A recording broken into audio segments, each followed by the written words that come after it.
hour off from my during the day, and I don't have a machine here to show you how to fix. So, but I am going to share something with you real quick and check in with the backpack. And Dave, I am safe.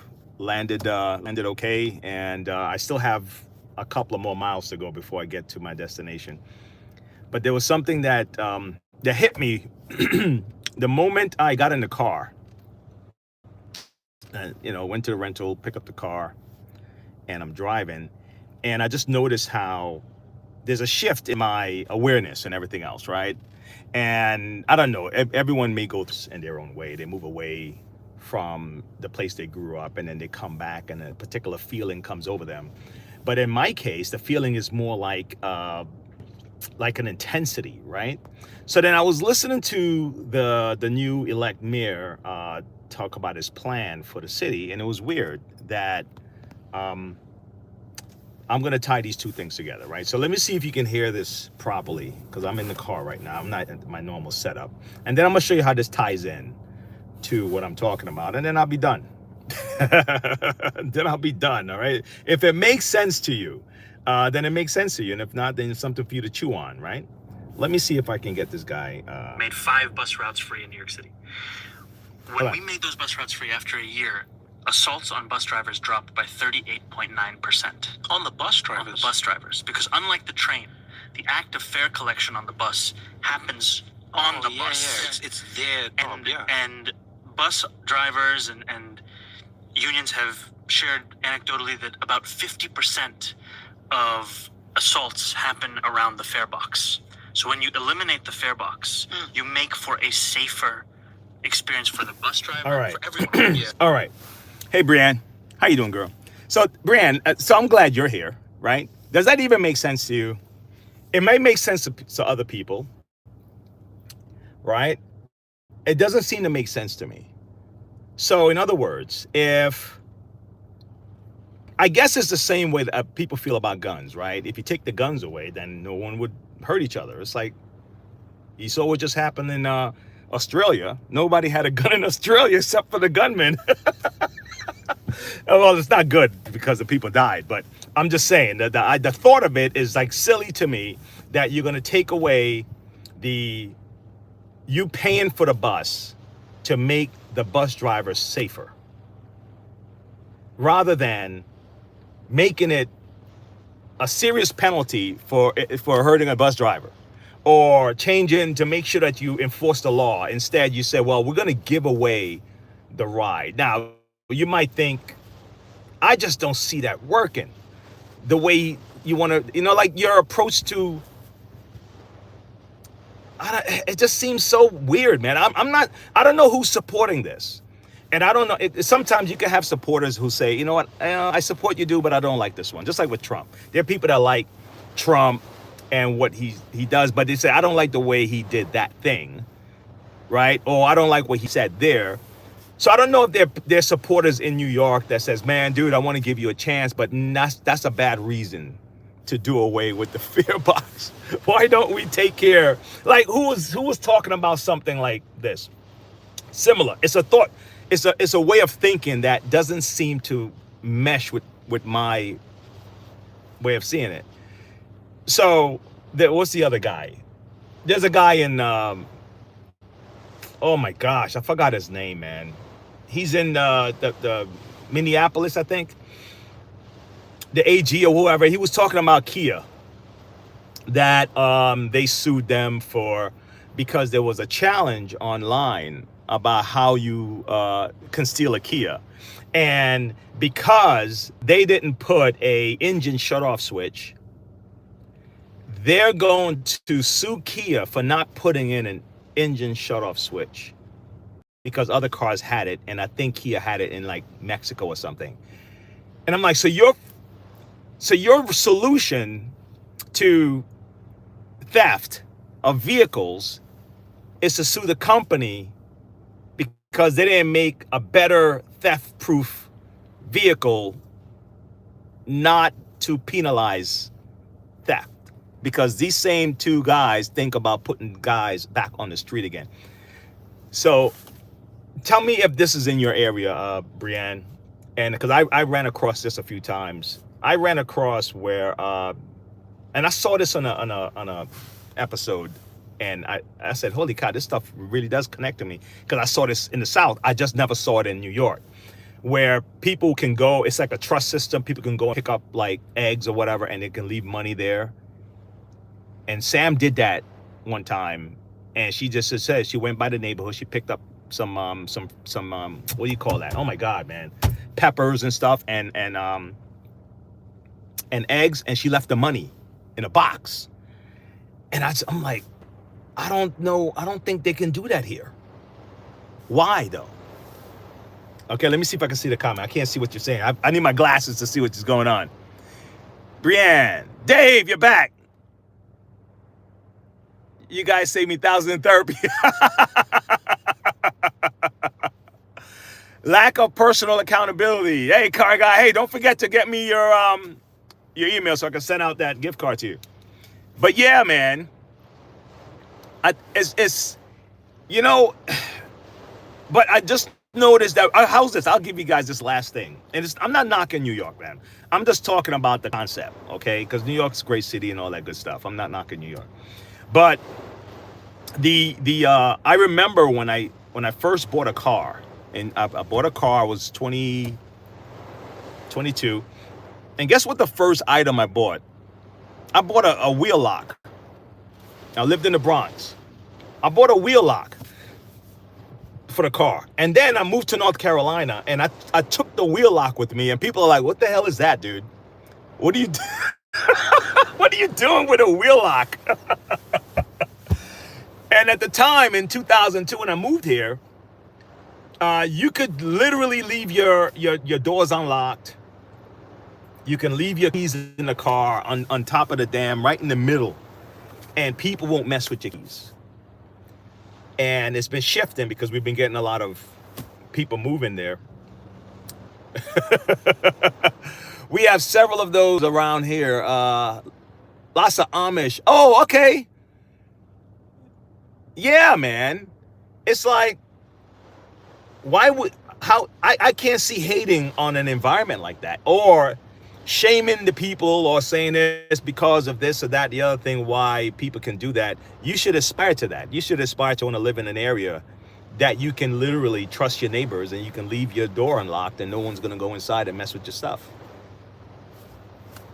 I think that is, I remember leaving my kids would drive around the neighborhood, and then they'll leave the bike in the yard. And I remember when they first started doing it, I'm like, guys, you got to take this bike inside, you got to take the bike inside, guys. And, the kids just never had a fear of just leaving their bikes. Kids are kids, right? And then eventually I just stopped telling them to put it inside. And then I started leaving my lawnmower stuff just like right there. And no one ever took anything from our yard, ever. Now, it's like an agreement. And the only time they ever took something is if I put it out by the street, where they know I'm putting this out for someone to take. And then someone will pass by and they'll pick it up. But they won't come into the yard. It would have to be somebody from out of the area. Like my neighbor had someone go into his truck, and because he had his truck unlocked and he had his gun, and they took his gun out the truck. And this was after umpteen years living here. And all of a sudden, we had a guy going around the neighborhood last year, going into windows, okay, at about 1, 2 in the morning. And he was checking windows, and they caught him on camera. And it was actually my neighborhood. And it's like, holy cow, man, what the hell's happening? I shouldn't have to be locking my windows and shit.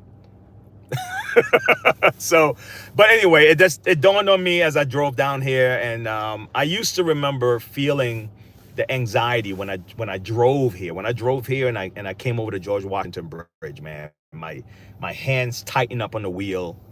I go from driving like this to like I'm up on the like this, like just because of the traffic, the intensity of the way people drive, and that people don't have any patience for it. It's it's the environment. It's what it is.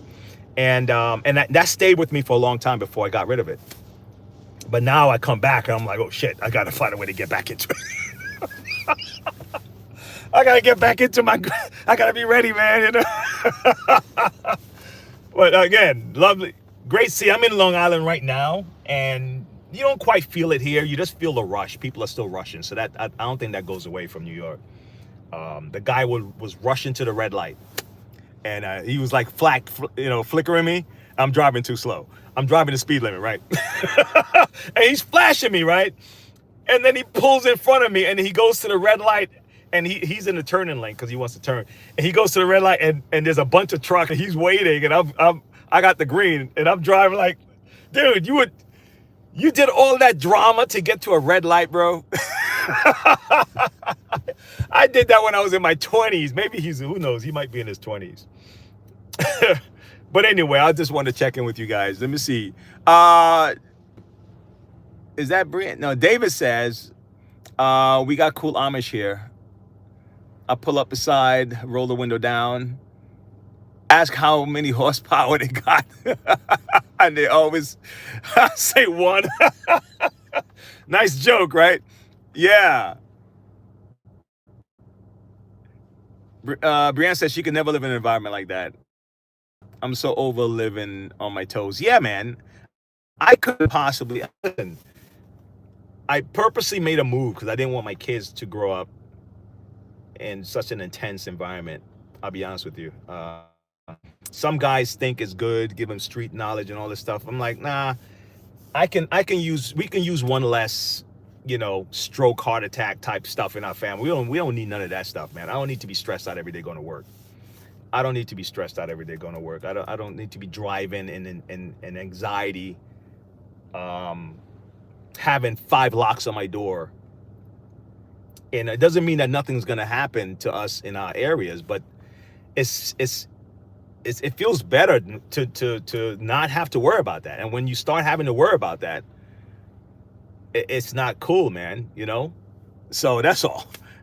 But this guy's answer to the problem, I just think it's silly.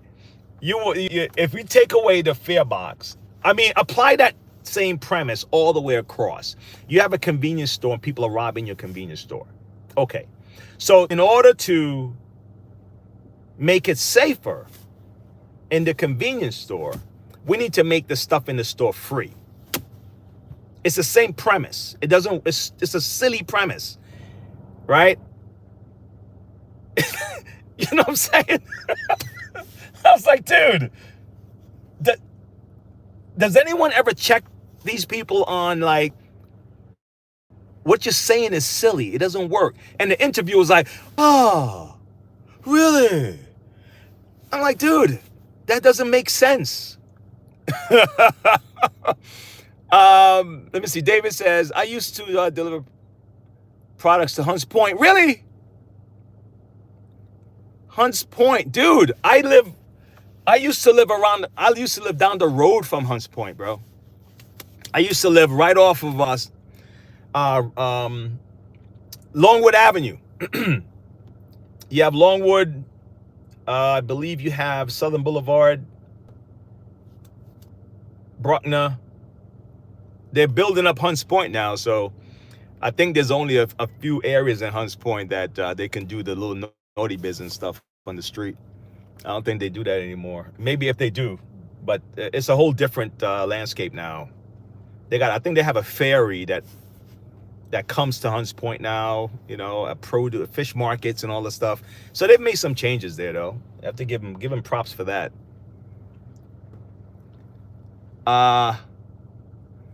We live with no real neighbors.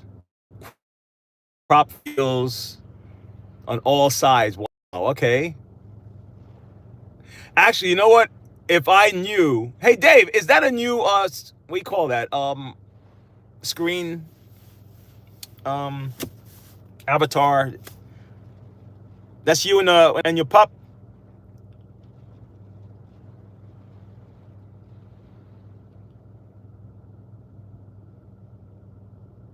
Oh wow. So David, someone pulls up to your house, you see him coming.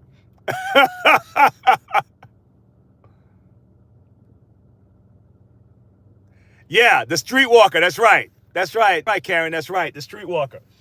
That was like a signature. You know, like how Mardi Gras, the lays, the stuff the beads is a signature of Mardi Gras, and casinos is a signature of Las Vegas. The streetwalkers was like a signature of Hunts Point and chop shops. I remember when Giuliani first came into New York and they started doing away with the peep shows and all that stuff. People were kind of pissed. But then again, you turn Times Square into a real place where people really want to visit. And so I couldn't even hate on that. I wasn't pissed. I didn't go to the peep shows, but, you know, I'm not going to hate on them fixing. People say, oh, you gentrify. It's like, look, man, if you're going to increase the value of an area, because the moment you make an area go down, what you're doing is you're making it available for people of an area, and then people will swoop in and buy the area up. So when you see those guys being light on crime and allowing crime to go rampant, you're lowering the value of the area. Okay, you're gonna turn it into like a dump, and then developers can swoop in and buy out the area. How many times we've seen the movies where they try to burn people out of the neighborhood? They try to burn. They make it into like a caricature in a movie, but in real life, it's not quite the same. It's the laws and the stuff they permit in the area that decrease the value of the area. People start to move out, and then people swoop in and buy up the area. So people shouldn't be voting for these slack stuff, because the way they tell them to vote against their own interests is they say this law is racist. So people say, well, shit, I'm not going to vote for that. I'm like, dude, have you even have you thought it through? Anyway, guys, I'm ranting. It's just my New York trip. I don't have a vacuum to fix.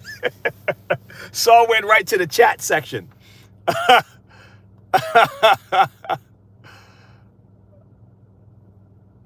Karen said, she said before it was decent. Yeah. Yeah, imagine that, Karen. Yeah.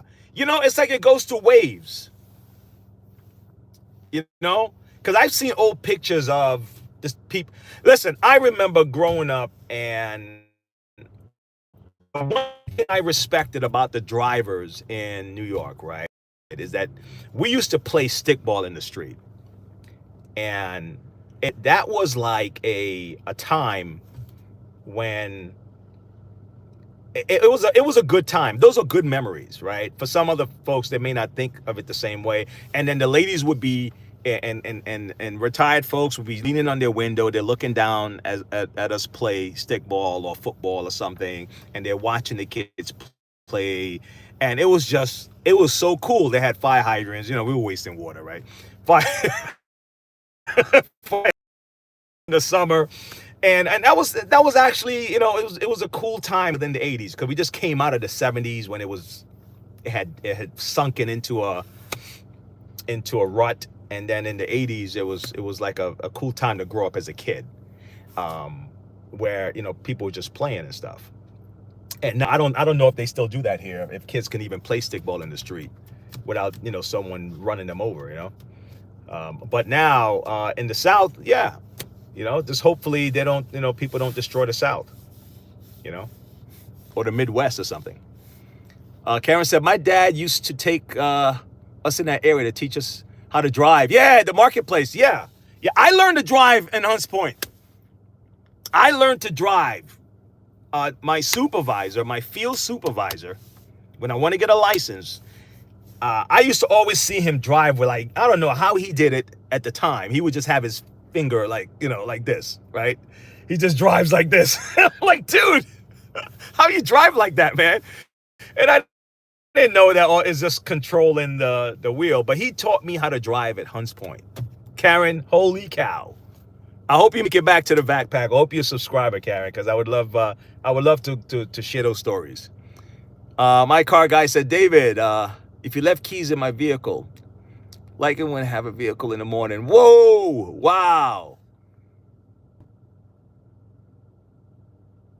Really? Yeah, it's well, how's this? It's changed here. It's changed in this in North Carolina. I don't do that anymore. I try not to do it, and it's a shame that it's shifted. You know, it's shifted since my neighbor had his car broken into. I mean, this happened maybe 3 years ago, and then the next incident was this year, in January, February. But since that 3 years ago, we always lock the cars at night. We don't even take that chance, you know. But from 2002 to about 3 years ago, it was just like, man, this is all right. and it happens when people move into the area who don't share the values. They don't have to be from another country. It could just be that people moved into the area who don't share the same value as you. They don't value neighbors like you do, right? They don't see neighbors as extended family and of sorts. They don't have that. So when they move in that area, they bring their, just like I brought my damn, what do you call that? I brought my wheel lock with me, right? I always had the value system. My mom taught me not to take what's not mine. So I wasn't, you know, I didn't bring any kind of, I wasn't a thief. I wouldn't go and break into somebody's car, you know, that kind of stuff. You know, I'm, you know, about working hard and about my business. So, but I did bring the fear with me, right? So I said, you know what? I'm gonna find out how these people live, and I'll start saying hi to people when I'm driving, because that's what they did. and I keep forgetting. So a car would pass me, and he'll wave, and I'm like, oh shit, damn it, I missed that one. Then I start, you know, you start saying hi to everybody, and everyone says hi to you, and that's the South. Absolutely different from what I was told the South would be when I was in New York. I was told that everyone in the South is racist, everybody is not gonna this, and you know, and all this other crap. And I was like, man, nah, I don't live like that, bro. Nah, let me go find out for myself. And I was like, I'm glad I came. I wouldn't have made a different decision. Let me see.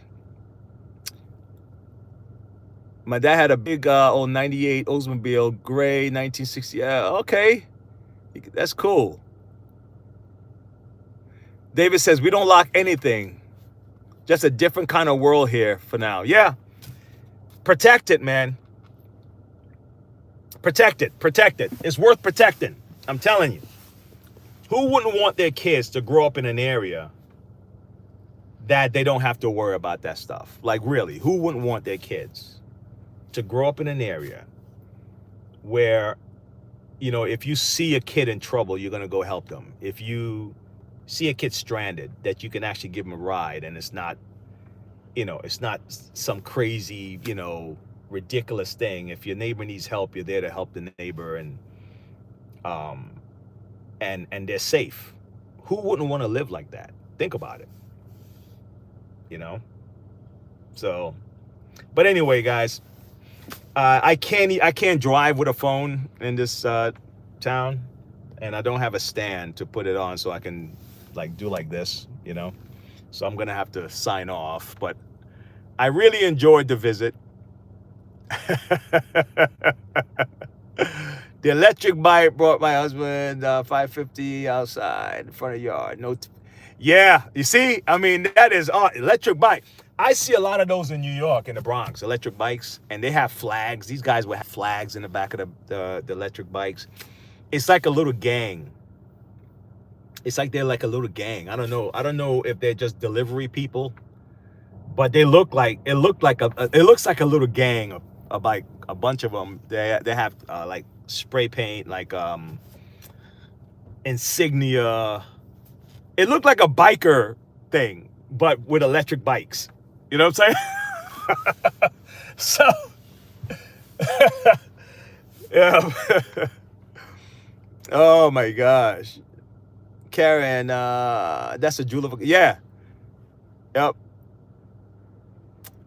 Hey, and on that car note, I remember driving a Buick, old school Buick, man. And that was the smoothest ride up to this day.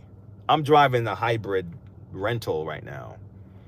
And that Buick, I forgot the damn what model. That Buick was the smoothest ride I have ever had in my entire life. Oh my gosh. I don't know how the Cadillac drove or the, you know, but man, those are smooth cars. Yes, guys, I'm gonna get going.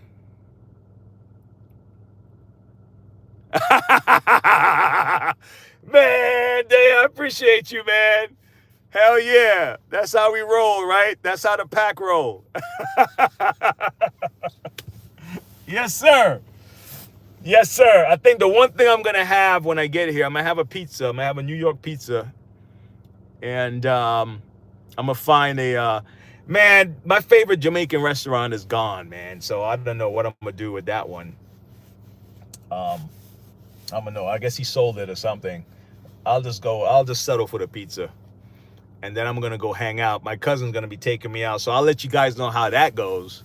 We're going to go into like the belly of the city and go to those little clubs that they have a storefront in the front, and then something else is happening in the back kind of deal. So I'm going to see if we go to one of those or just a cigar lounge or something. I don't know. But I'll see you guys later. Stay positive. All right. I'll check in again. All right. Stay cool, Brienne.